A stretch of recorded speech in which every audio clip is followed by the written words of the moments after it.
point. Well done. Good play. What's happening?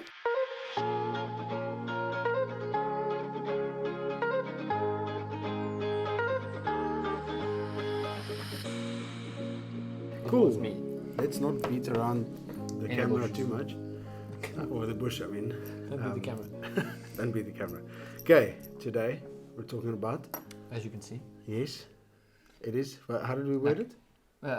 Faith in action or Yes. well, the verse. Dead. But faith without action is dead. Yeah. Well, Faith faith. without- That's yeah. The Faith verse. without works is dead. Faith that works is dead. So if your faith is not causing you to do something, to Yes. change things around you, Yeah. it's probably not Yeah. active. Yeah.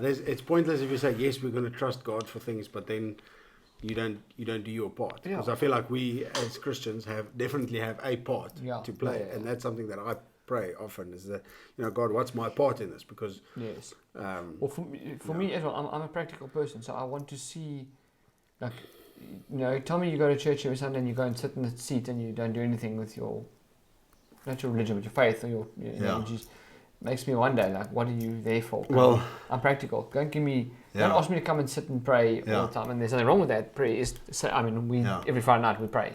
At youth, Yeah. I make sure the kids understand that prayer is so important, which it is. It can Yeah. change the world. yeah. But I'm kind of like, I want to see you feeding the hungry. And, Yes, you know what I mean? That kind of thing. I had a lovely story / analogy the other day, which was about this amazing church. They had plans to do a church picnic type of thing. Okay. They had planned the park. They had got volunteers. They got people to make food. They got people to organize games, and it was just going to be the funnest day. They had most of the church were involved in serving, and it was really an exciting day planned.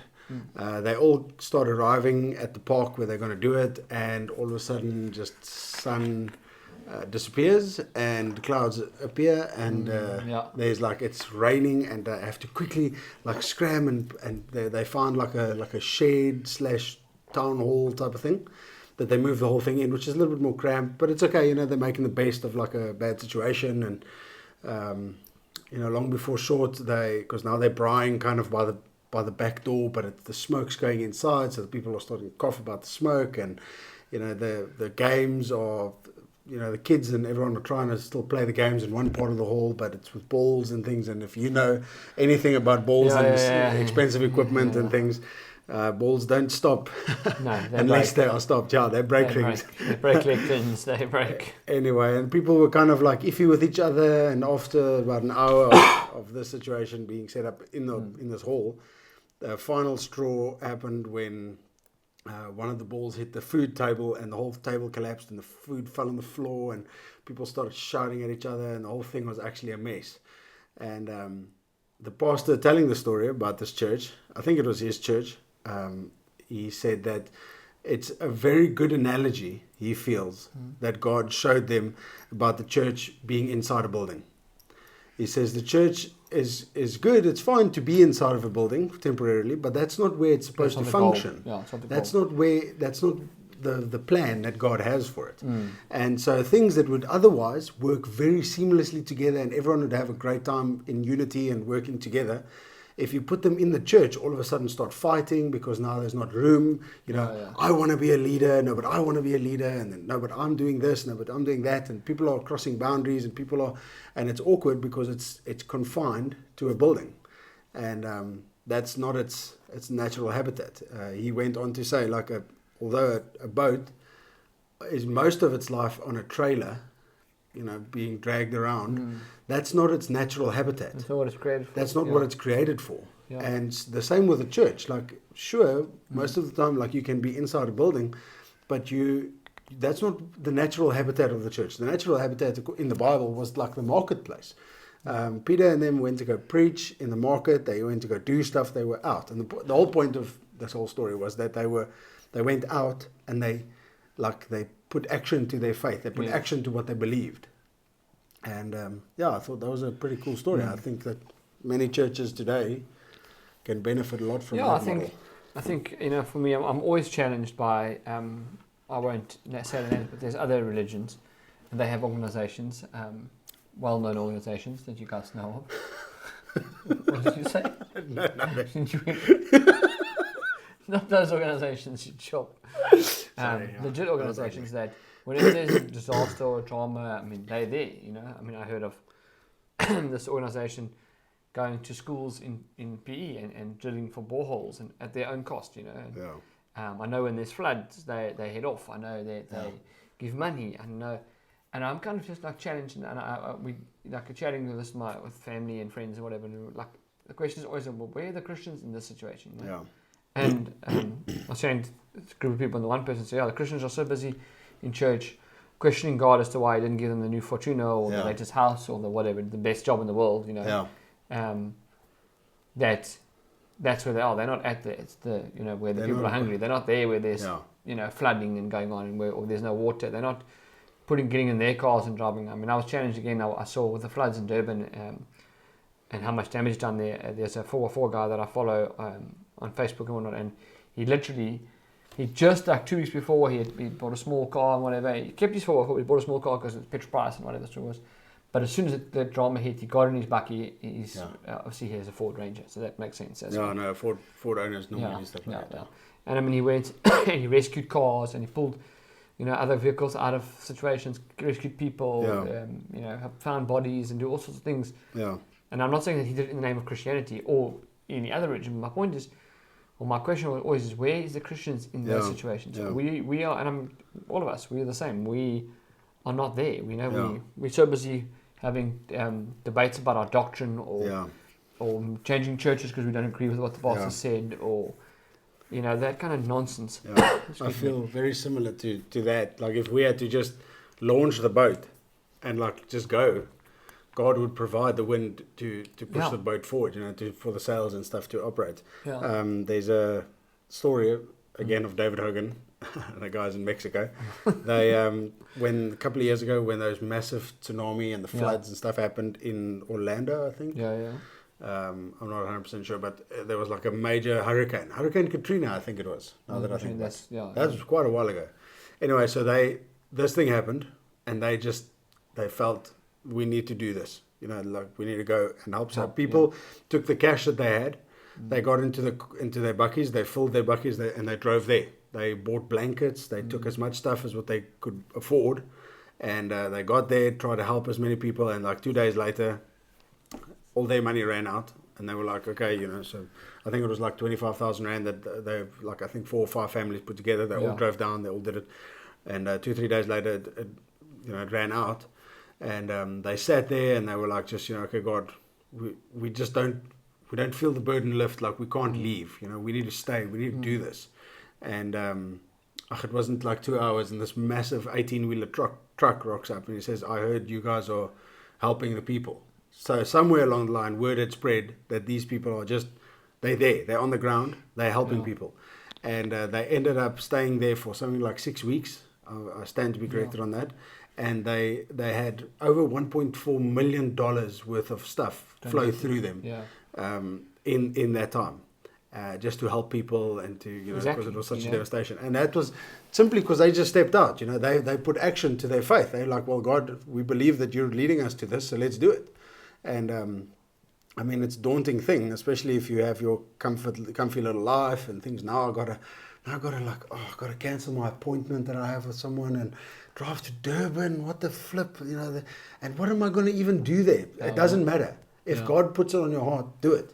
And I mean, we've been in situations like that as well, where God would lay something on your heart, and it's like awkward and it doesn't make sense and stuff. But like the more you feed into that, like, wow, this is God doing it, and you actually step out in faith and do it, that's where miracles happen. Yeah, and the blessing, I mean, I think blessing comes from, or miracle, whatever, comes from both sides. You'll get blessed because of that obedience, but also you are a blessing to others. You need a blessing. 100%. I'm always very changed about that stuff. I mean, as I say, I'm a very practical person when it comes to faith and stuff. It's pointless to me just to have faith and sitting in the church. Yeah. And I'm always disappointed when you don't hear Christians being involved in stuff like that. I'm like, I don't understand why. I mean, I joked and said other religions blow up things and whatever. or are told to go blow up things, and that's not right. No one is saying that's right, you know. Yeah. But Christians are so we're so passive. We're seen as weak. We're seen as when we're not supposed to be. You know, we're supposed to be the change in the world. Kind of thing. The Christians are the cowardly type of people in the world. The world sees the Christians like, well, no one wants to be part of that. Because look, I mean, they didn't help. They don't come here. They don't. Look who's here helping. You know, and I understand that they're doing it to get their religion full. You know, this other religion. They're doing it for that point. They want people to come. That point. So they help them. But surely we should be even more so doing that. Yeah. You know, and to be honest, in my opinion, I think that that will happen the more people spend time finding out what God's will is for their life. Because I think people don't know. People play church. True. People go to church on Sunday because it's the right thing to do, and they stand on the Bible because it's the right thing to do, and they've never questioned it. They've never met Jesus, and I think that was our previous one. Like, have you seen Jesus? Yeah. You know, like they've never spent time looking for Him and His Word and His will for their life. You know, it's an interaction. It's a day-to-day thing that they have to have, and the more we spend time with Him, the more we are going to get asked to do certain things. Yeah. Like go drive to Durban and go and help a lot of people, you know, do stuff like that, or go to China, or go wherever, you know, go do a mission trip, because that stuff, like when we make ourselves available, that stuff happens. That's exactly. If you're not available, if you're so busy sitting in church complaining, and I say that, I mean, but you know what I mean. You're so busy trusting God and hoping that He'll give you a new car or a new house or a new dog or whatever it might be, a husband or a wife or children or whatever. It's all about you. It's all about you. It's not about what God's doing and what He wants. And I think that's exactly it. Like what you're saying is exactly that. If we can get understanding what God wants from us in our lives, then when He calls, when a disaster happens, we don't even have to check if it's His call, because we know really that His call in life is to make a difference in the world. 100%. And we'll jump to it, you know? 100%. With that faith without works is dead is very much, like, it's always very challenging, because it's exactly that. You can have as much faith as you want. If it doesn't make you move, if it doesn't make you get out of the place where you are. And I mean, we all sit in church Sunday. You know, we sit in church on Sundays and Wednesday evenings, life groups and whatever they might be. And we talk about all these things and how the world changed and how the disciples did this and whatever, and how we really want to do that. But when the disaster comes, we don't want to. I mean, I remember, and this is not me boasting at all. I was, when the flooding happening in PE many years ago. You know, when Krachkama got destroyed, that intersection or that flood. Friend of a friend kind of thing, or friend of my mom's friend kind of thing. House got flooded and whatever. And I still remember being fraught sick with flu. Probably one of the worst times I've been sick with flu in my life. We got another friend of ours, a friend of mine, who had a truck. Company truck, going to bring a company truck, and we literally drove into their flooded house, and we costumes or whatever, pulled the furniture out, and I mean, no, it wasn't. I mean, furniture got damaged, and it wasn't, there wasn't like magic, and all of a sudden, it's not how it works. It's not always flowy. Yeah, it's not always like that, but we were able to be part of making a difference in someone's life. Yeah, 100%. And I can tell you now, not only does that is it an amazing feeling, but to walk in that blessing of what God, like doing what God wants us to do, being active. The fulfillment and the peace and the joy that comes with that. Exactly. And not because we do it for those. Those things are in some essence superficial, but it's definitely a byproduct. The blessing that comes with obedience to God's call is amazing. Exactly. It's just, and you'll feel the fulfillment. And I think that, I mean, we're all searching for fulfillment. Everyone's looking to fill that hole. You know, we always teach our kids, we write on the board. You know, there's a hole in your heart, and we write the word God, but instead of a hole, you know. And then you look, it says G-O-D, small d. Does money fit in that space? No. You know, does relationship fit in that space? No. Does house or car fit in that? No. It's only God that fits in that space. Yeah. And if you want to fulfill that space, it's fulfilling what He wants you to do. Yeah. You know, it's not about sitting around hoping He's going to touch you. Yeah. It's not a bless me club. Yeah. Exactly. And I understand, like in the beginning, like when I just found out, like as a baby, you need to be fed and you need to be looked after and things like that. But then you grow up, and it's like Paul says, you know, now you no longer drink milk, you now onto solid things, solid food, and it's not about you anymore, but it becomes about other people and you laying your life down for them. Exactly. Just as Jesus laid down His life for us. Exactly. So. I mean, I just think of that. Imagine if, whenever there was a disaster or even in just Africa, I want to say a drama of some sort. Yeah. If there was a Christian organization, or if it was Christians that were stepping up to the plate first and foremost, where could our country be? Yeah. You know, where 100%. Could our nation as people be? Where could we be as Christians? Where could God's people be? Because we'd be showing and advertising the real love and faith in action. I trust God for this. It's all good and well trusting God for the new car when you've got a good job or whatever.